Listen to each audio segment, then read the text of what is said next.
Hey guys, in this video, I'm going to be solving my problem where I have all these old lists just cluttering my desk. And as you can see, they're just all over the place, but I don't want to throw them out because I like to know that I've accomplished some things. So in this video, we're going to organize and make something where we can have these in a nice area where we can still see them and not have to worry about them.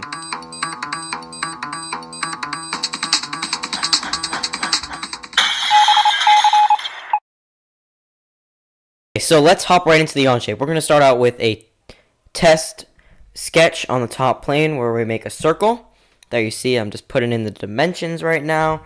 And then we will extrude that just a tad. Once we extrude that, we're going to make another circle on top of that one so that we can loft that into a circle that we're going to make in a second on a higher plane, which we'll see in a second. So right here, we're making the circle.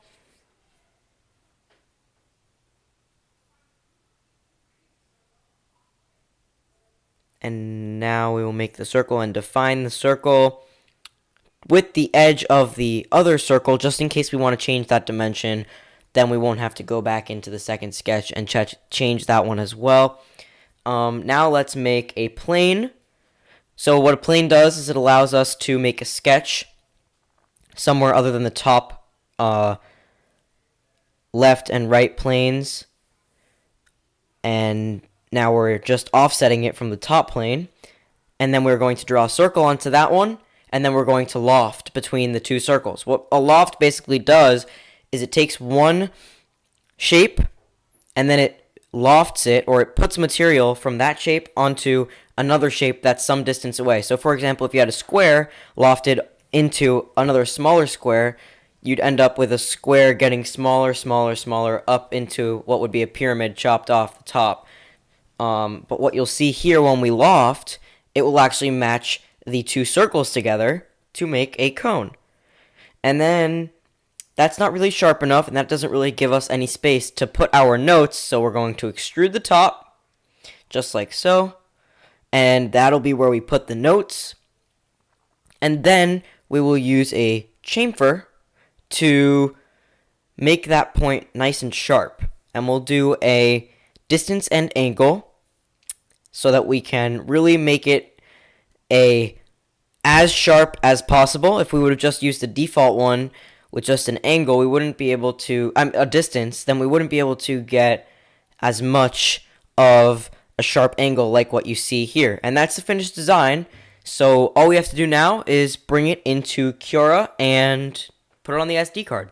So now we are in the newest version of Cura. It's really nice. Not obviously Simplify 3D, but we were able to simulate our layers. Now we'll just plug in the SD card, put the file onto the SD card, and then put the SD card right into the printer. It's really important that when we put in our new filament, as you can see, we swapped out the blue for a red. It's really important that when you pull it out, you also cut it with the scissors so that there's not any stringiness and so that it doesn't actually pull the filament out of the nozzle, causing there to be some under extrusion on that first layer. So always cut with scissors, don't just pull it out. You will really enjoy that benefit once you start the print.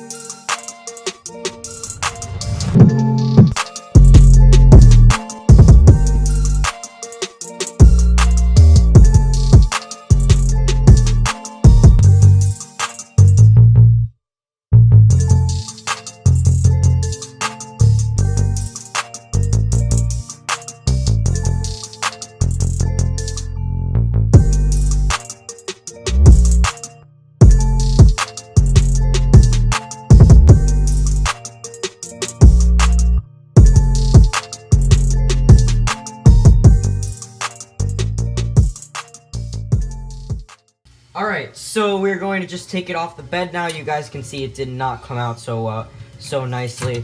came off the bed nicely, but you guys can see over here that it came out pretty horribly on the tip. This cone actually came out quite nicely, as you can see here, if this will focus. But you can also see that the tip did not come out good at all. We're gonna have to tackle that in another video. If you could focus on that really fast. We can also see that we forgot to fix our top layers. I don't know if you can see that in the camera, but yeah, there's holes on the top, and that's because we forgot to change it from our coaster video. We will fix that ASAP, and we will be coming out with a part 2 coming up. And if you have any suggestions in the comments on how we can try and fix this issue, let us know, and we will tackle that in part 2. Okay, so we are going to test it out now. This was our concept, as you can see with the pencil. Let's try it out with some of these lists. Let's see. Oh, that actually worked quite nicely, even though the print came out pretty bad on the tip. It still does slice through. Obviously, this already has a hole in it. It still does slice through everything nicely. It's standing up, not really knocking over. And I think aside from the fact that this really looks bad and it got messed up right over here, aside from that, I think it works. So we will fix that issue of kind of just, I guess, layer adhesion along with a really precise spot that we're trying to print on right over here, and it kind of got messed up and it kind of recovered a little bit. We will tackle that in part 2, and until then, we will talk to you guys later. Bye.